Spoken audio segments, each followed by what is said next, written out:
welcome back. Our next guest is a graphic novelist who is bringing to life a story of a 10,000-person riot between Nazis and Jews in Canada, a story of bravery and redemption that has been hidden from history books for far too long, until Jamie Michaels came along. Hello, Jamie. Hey, Emily. Welcome, Baruch haba. Welcome home from Winnipeg, Canada. The second greatest city in the world after Tel Aviv. After Tel Aviv. So how cold is it in Winnipeg right now? You know, I don't want to get into details. I don't want to horrify our readers, but bring your parka.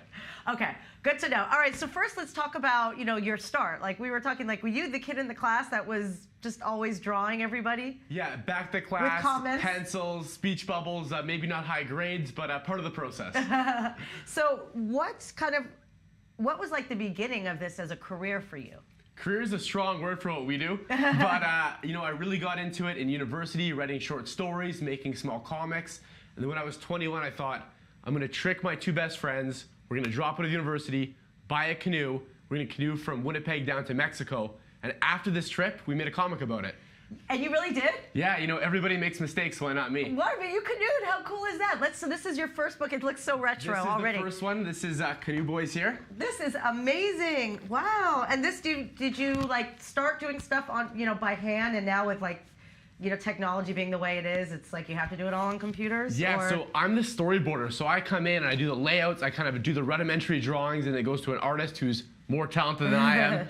And you know how to delegate. Absolutely, it's a life skill. So he kind of breaks down the panels from my work, and we go from there. So it's nice. We're still working on paper, old school. We do some work digitally in the post-production, but we like the old school process. This is really something. I love it. All right, now I want to show a clip of the project that is your pride and joy right now, then we'll talk about it.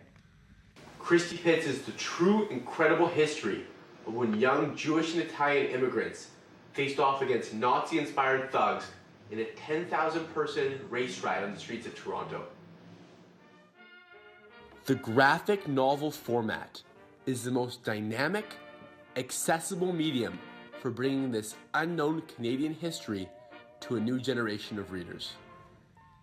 So, why did we never hear of this, and what exactly happened in these riots? Whoever knew Canada was connected? So, two great questions. I think that countries really want to have these beautiful, untarnished histories, but it's important that we know where we come from. So, Toronto in 1933, the population is 7.2% Jewish. They're new immigrants, they're first generation, and they're really fighting for their seat at the table of Canada. At the same time, Hitler's become the Chancellor of Germany, and these pro-fascist and proto-fascist sentiments are really taking root in the country.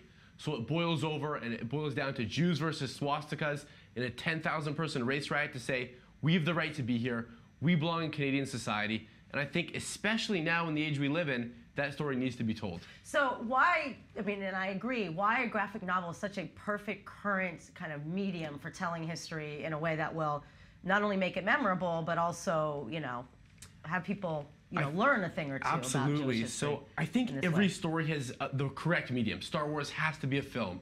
Catcher in the Rye needs to be a novel. Christie Pitts has to be a graphic novel. We want to make this accessible so it can be brought into classrooms. You can grapple with this history, start learning it in the course of a weekend, read the graphic novel, and that can be a springboard to learning more about this history.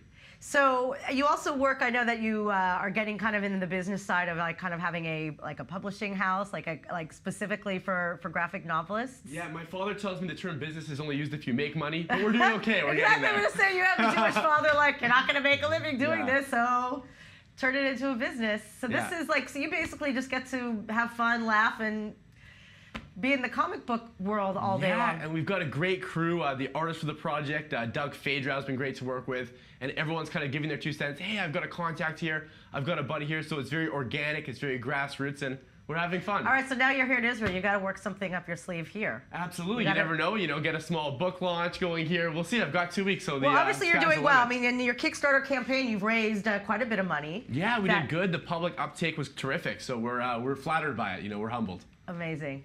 But you're so sweet. You're so cute. Stay here and do a graphic novel about the craziness of I-24 News and all the. We're a lot of colorful characters here. Multi-volume work. This is called the I. Let's see. We got to come up with a name.